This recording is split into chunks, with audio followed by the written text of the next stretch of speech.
and gentlemen, I come to this platform with unusual diffidence. Though I've long been identified with the women's suffrage movement and often spoken in its favor, I am somewhat at a loss to know what to say on this really great and uncommon occasion where so much has been said. When I look around this assembly and see the many able and eloquent women ready to speak, I do not feel like taking up more than a very small space of your time and attention, and shall not. I would not even now presume to speak, but for the circumstance of my early connection with the cause, and of having been called upon to do so by one whose voice in this council we all gladly obey, for men have very little business here, as speakers anyhow, and if they come here at all, they should take back benches and wrap themselves in silence, for this is an international council, not of men, but of women, and woman should have all to say in it.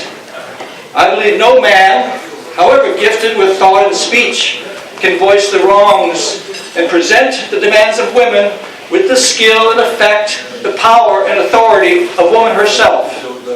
Her right to be and to do is as full, complete, and perfect as the right of any man on earth. There is not one reason which one can urge in support of man's claim to vote, which does not equally support the right of woman to vote. I have been thinking of the scene presented 40 years ago in the little Methodist church at Seneca Falls, the manger in which this suffrage movement was born, and the strong conviction required to set this suffrage ball in motion. The history of the world has given to us many sublime undertakings, but none more sublime than this.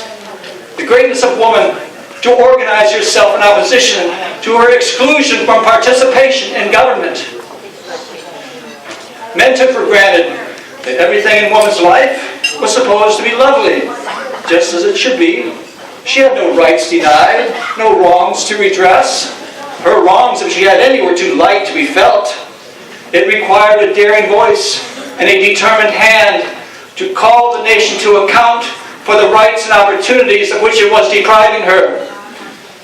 Any man can be brave when the danger is over, but it is not so easy to venture upon a field untried with one half the whole world against you, as these women did.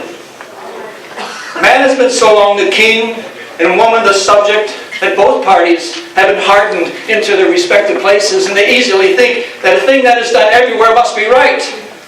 The fallacy of this reasoning is too transparent to need refutation, yet it still exerts a powerful influence, an influence which must and can be overcome. For instance, 1 year ago, I stood on the Pincio in Rome and witnessed the unveiling of the statue of Galileo.